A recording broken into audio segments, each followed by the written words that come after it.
নমস্কার, আমি প্রিয়ব্রত মুখার্জি, সবুজ মেরুন মোহনতরী মোহনবাগান ফ্যানবেস অ্যাজিস্ট্যাট মোহনবাগান ফ্যানবেসের বর্তমান সেক্রেটারি। তো এই ভিডিওটা অনেকদিন পর আমরা করছি, তার একটাই কারণ, আমাদের বাকি সব স্টাফের তরফ থেকে এবং আমাদের মোহনবাগান সবুজ মেরুন মোহনতরীর তরফ থেকে সকল সাপোর্টারদেরকে জানাচ্ছি যে দীর্ঘদিন ধরে যে আমাদের বয়কট বা যাবতীয় চলছিল, আমরা কোনো অন্যায় কি প্রশ্রয় দিচ্ছি না, তবু তার মধ্যেইও বর্তমান ভারতবর্ষে যে ফুটবলের অবস্থা, যে শোচনীয় কন্ডিশন, এই মুহূর্তে যদি আমরা মাঠ থেকে মুখ ফিরিয়ে থাকি, এই সময় যদি আমরা মোহনবাগানের পাশে না দাঁড়াই, এই সময় যদি ভারতীয় ফুটবলের পাশে না দাঁড়াই, তাহলে ভারতীয় ফুটবলার মাথা তুলে দাঁড়াতে পারবে না। তো আমাদের সাপোর্টারদের একটাই কাজ, আমরা দুরকমভাবে দাঁড়াতে পারি। একটা হচ্ছে আমাদের প্রতিবাদ আন্দোলনের মাধ্যমে, আর একটা হচ্ছে মাঠে গিয়ে খেলা দেখার মাধ্যমে। কারণ আমরা যে রেভিনিউ আর্ন করে দিতে পারি ক্লাবগুলোকে, তার বিনিময়ে তারা ক্লাবগুলোকে চায়, এটা তো বাস্তব কথা। তার সঙ্গে ইনভেস্টার, স্পন্সর যাবতীয় আছে। কিন্তু বর্তমান ভারতবর্ষের ফুটবল দুনিয়ার যে অবস্থা, এই মুহূর্তে যদি আমরা আমাদের মানবপ্রিয় মোহনবাগান বা তথা ভারতীয় ফুটবল থেকে মুখ ফিরিয়ে থাকি, তাহলে এক্ষেত্রে আমরা নিজেদেরকে অপরাধ বোধে ভুগবো। তো আমরা নিজেদের সব দলের পাশে আছি, মোহনবাগানের পাশে আগাগোড়া ছিলাম, আছি, থাকবো। মাঝখানে কিছুটা পিরিয়ডে একটা পরিবারের সবাই একসাথে থাকলে মনোমালিন্য হবেই।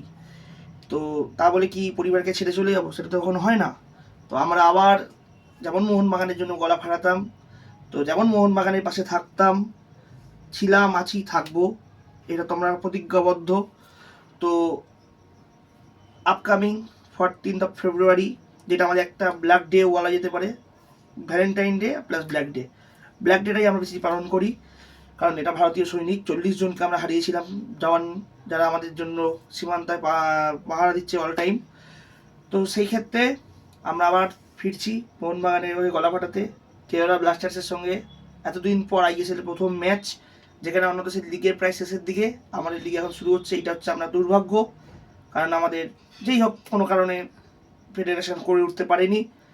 তো আমরা সবুজ মেরুন মোহনতরী D2 স্ট্যান্ডে আসছি, আবার আমরা মাঠে ফিরছি, মোর মায়ের জন্য গলা ফাটাবো, ম্যাচ জেতাবো, মানে সাপোর্ট করে ম্যাচ জেতাবো, এবং মাঠে আবার ফিরছি এবং দলের পাশে আছি, ম্যানেজমেন্টের পাশে আছি। আশা করব ম্যানেজমেন্ট আমাদের বুঝবে। ম্যানেজমেন্টকে অনেক ধন্যবাদ আমাদেরকে আবার খেলার ব্যবস্থা করে দেওয়ার জন্য। ধন্যবাদ সকল সাপোর্টারদেরকে আমাদের পাশে থাকার জন্য। ধন্যবাদ রাজ্যের প্রশাসনকে আমাদেরকে যুব ভারতীতে খেলার সুযোগ করার জন্য। ধন্যবাদ আমাদের সকল গ্রুপ মেম্বারদের, যারা আমাদের পাশে প্রথম থেকে ছিল, তারা আমাদের পাশে এখনও আছে, আমাদের উপর ভরসা রেখেছে। আমাদের অনেক বিভিন্ন রকম কথাবার্তার ফলেও তারা আমাদের ছেড়ে যায়নি, তারা আমাদের সঙ্গে আবার খেলা দেখতে যাচ্ছে। এবং ধন্যবাদ তাদেরও, যারা আমাদের ভুল বুঝেছিল কিন্তু তারা এখন আবার ফিরে আসতে চাইছে।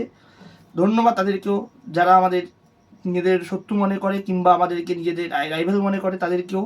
কারণ আমরা কাউকে রাইভাল মনে করি না, তারাই মনে করে, তাদের ইগো, তাদের সমস্যা, তাদের ব্যক্তিগত, তারা সেই ইগো নিয়ে পড়ে থাকুক, আমরা আমাদের মধ্যে এগিয়ে যাই। Thank you very much. 14 তারিখ মাঠে দেখা হচ্ছে। আমাদের গ্রুপ থেকে আবার সবুজ মেরুন মোহনতরী মাঠে আসছে, যেমন আমরা D2 স্ট্যান্ডে বসি সেখানেই থাকবো। দেখা হবে D2 স্ট্যান্ডে 14th February 2026 Saturday on 5 AM kick off থাকবে।